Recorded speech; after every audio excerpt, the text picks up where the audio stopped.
Hello guys! Welcome again to my channel. Suot muna tayo ng ating magic apron.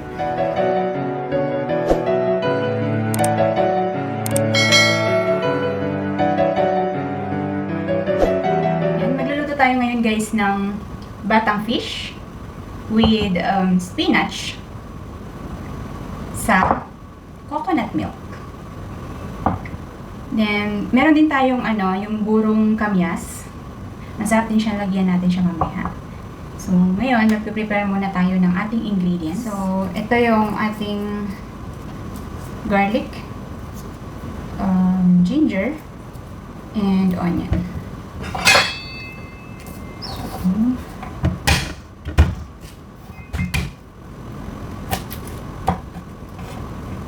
Alisin natin yung balat ng garlic. Natin yung onion.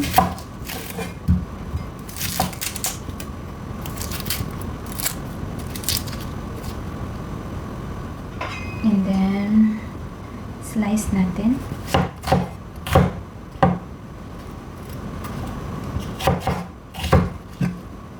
And next, ang ating ginger. Slice din natin siya ng manipis. Yung ating garlic, ginger, onion. Siyempre, kailangan natin black pepper, salt, white vinegar, patis, fish sauce, yung ating fish, spinach, kamias, and coconut milk. Simulan na natin.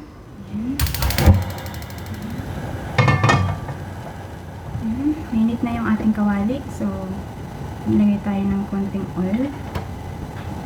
Olive oil yung gamit ko. Pero pwede kahit anong oil.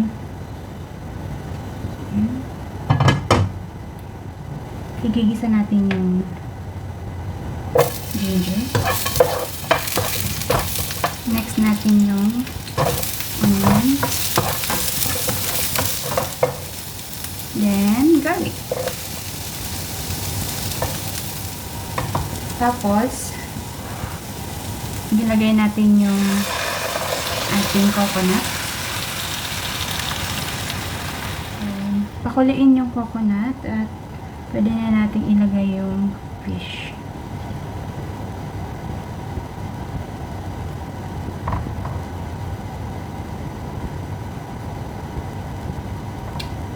Yan. Tapos yung ilagay na rin natin yung ating kamyas.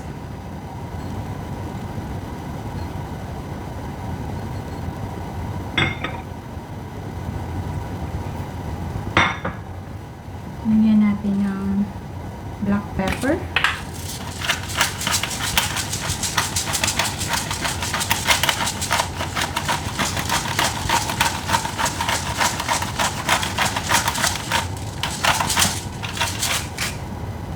And salt.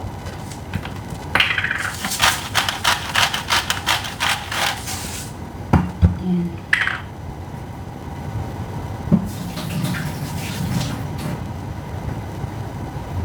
yan, kumukulo na siya. Pahinaan natin yung apoy.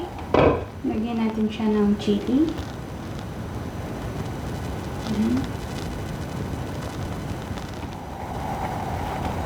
Then, isimmer natin siya. Mga 5 minutes. Yan, after 5 minutes, lagyan natin yung vinegar. And fish sauce. Yung patis, guys.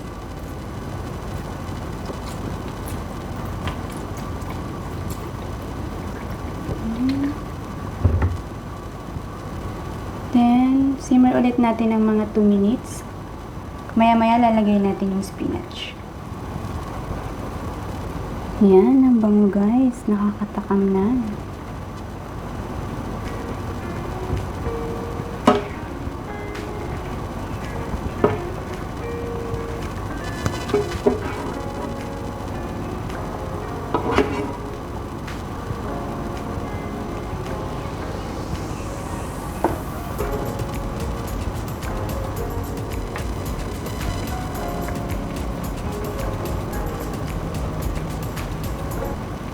Ayan, pwede na nating ilagay yung spinach.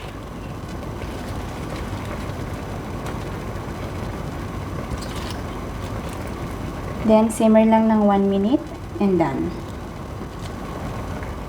Ayan. Luto na ang ating ginataang batang fish. Ready to serve.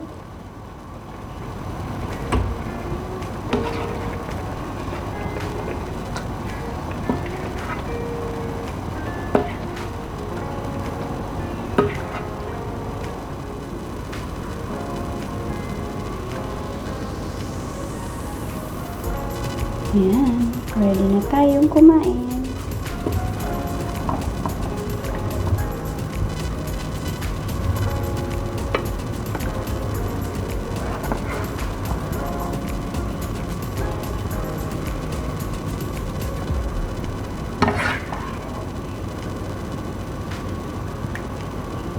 So, ayun na nga guys, tapos na tayong magluto.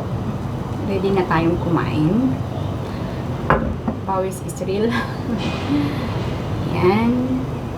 Yung ating ginataang isda. Then, meron tayong, kita ko sa inyo yung rice. Yung ating niluto kanina na ginataang isda. And, meron tayong 1 cup of rice. Yan. And, syempre, bago tayo kumain, gusto muna natin magpasalamat kay Lord sa food sa araw na to. Thank you, Lord, for the food. Salamat po sa pagkain ito nasa harapan ko. Basbasan mo po ito na magsilbing kalakasan ko. In Jesus' name I pray. Amen. Siyempre, tayo ng fish.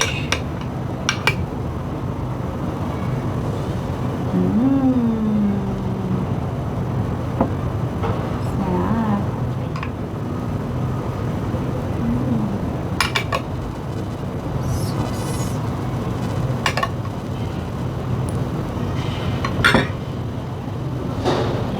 Kain na tayo. Sarap.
Bye!